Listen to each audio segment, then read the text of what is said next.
Herkese merhaba, ben Sümeyra Teymur. Arkadaşlar, minimalistlerle konuştuğunuzda hepsi minimalizmin ne kadar iyi olduğundan ve minimalist olduktan sonra hayatlarının ne kadar sadeleştiğinden ve kolaylaştığından söz ederler. Bana da sorsanız muhtemelen ben de aynı şeyleri söylerim. Zaten yapılan araştırmalarda hayatını bilinçli şekilde sadeleştiren insanların hayat tatmin seviyelerinin daha yüksek olduğunu gösteriyor. Ancak minimalist olmanın ve minimalist kalmanın ne kadar zor olduğundan söz eden hiç kimse yok. Yani minimalist olmanın zorluğunu 1 ile 10 arasında puanlayacak olursam 8 falan derim herhalde. Çünkü bizi daha fazla alışveriş yapmaya yönelten çevremizde bir sürü etken var. Bunların başında da internet ve sosyal medya geliyor. Örneğin Instagram. Instagram'a girdiniz, amacınız arkadaşlarınız ne paylaşmış onu görmek, belki biraz eğlenceli vakit geçirmek. Ama Instagram'da dolaşınca mutlaka ve mutlaka reklamla karşılaşıyorsunuz. Yani ya bir gömlek reklamı, ya bir pantolon, kıyafet, kaban, aksesuar, ayakkabı, teknolojik ürünler, ne bileyim bir sürü şey. En kötü takip ettiğiniz bir influencer bir ürün tanıtıyor oluyor. Bakıyorsunuz mesela ürün çok güzel. Fiyatı acayip indirimli ve son adetler kalmış. İşte tam bu noktada kendinizi bu ürünü almamaya ikna etmek gerçekten çok zor. Yani bir şekilde benim bu ürüne ihtiyacım yok diye kendinizi ikna etmeniz gerekiyor. Hadi diyelim Instagram'ı kapattınız. Sonra başka bir internet sitesine girdiniz. Belki bir haber okuyacaksınız ya da bir makale okuyacaksınız, bir şey yapacaksınız. Çat diye aynı reklam orada da karşınıza çıkıyor. İlk baktığınızda 3 ürün kalmıştı. Şimdi bakıyorsunuz ki 2 ürün kaldı. Yani gerçekten son adetler. Ve tekrar kendinizi benim bu ürüne ihtiyacım yok, bu ürünü almamalıyım diye ikna etmeniz gerekiyor. Bunun dışında yine bize daha fazla alışveriş yaptıran başka şeyler de var. Bunlardan bir tanesine Diderot etkisi deniyor. Diderot etkisi basitçe satın aldığımız bir şeyin bizi daha fazla şey satın almaya itmesi demek. Örneğin bir pantolon alıyorsunuz, sonra onun üstüne onunla giyebileceğiniz bir kazak alıyorsunuz. Yani belki o pantolonu almasanız diğer kazağı da hiç almayacaktınız gibi. Bununla ilgili detaylı bir video yapmıştım. Açıklama kısmına linkini ekleyeceğim. İlgilenenler oradan izleyebilir. Şimdi hal böyleyken gerçekten minimalist kalmak çok zor. Şimdi ben size kendi hikayemi anlatacağım. Ben minimalist olmaya 4 sene önce falan karar verdim. Ve ilk yaptığım şeylerden bir tanesi de 1 yıl boyunca kendime alışveriş yasağı koymaktı. Dedim ki bu sene boyunca ben hiçbir şey almayacağım. Bir nevi bir alışveriş diyetine girdim.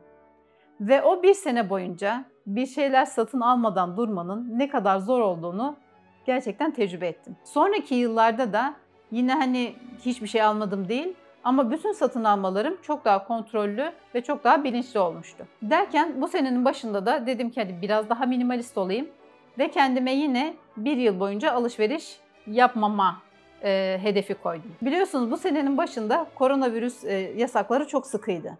Yani hiçbir davet olmuyordu, işte düğündü, nişanda ya da bir ödül töreni olmuyordu, bir açılış olmuyordu. Sonra kafeler, restoranlar kapalıydı.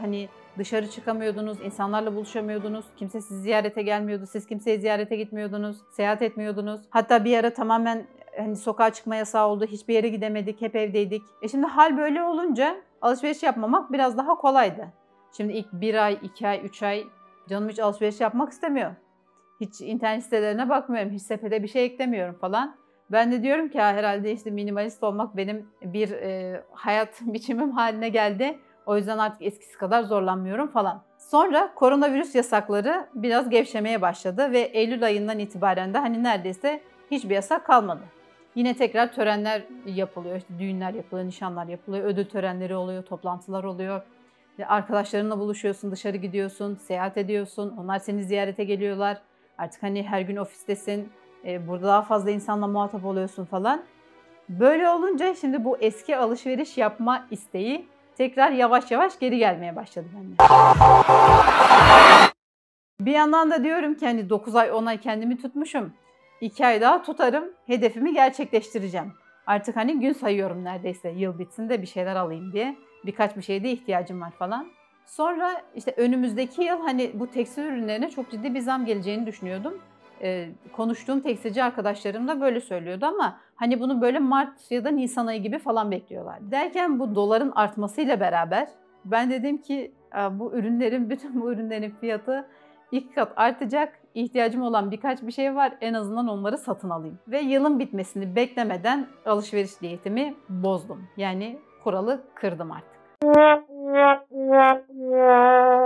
Sonra bir kere alışveriş yaptıktan sonra bir anda böyle tekrar o biraz kontrolsüz mü diyeyim, ne diyeyim artık. O şey geri geldi bende. Yani o davranış biçimi geri geldi. Sürekli işte internet sitelerindeyim, sürekli bir şeylere bakıyorum. İşte şu güzel mi, bu güzel mi, bu son adetler kalmış bilmem ne bir şeyler satın alıyorum falan.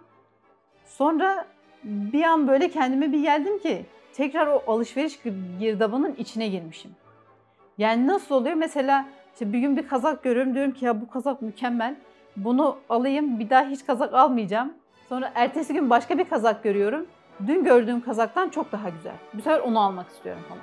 Sonra tekrar hani bu girdabın içine girdiğimi fark edince dedim ki ne yapıyorum, bir dur, bir kendine gel falan.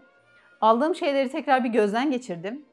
Ve hani bazı kullanmayacağımı düşündüğüm şeyleri, daha hiç giymediklerimi, işte iade süresi de olmayan birkaç şeyi de iade ettim. Ve bu kontrolsüz alışveriş dönemimi biraz daha dengelesin diye önümüzdeki yıl içinde kendime yine bir alışveriş sınırı koydum.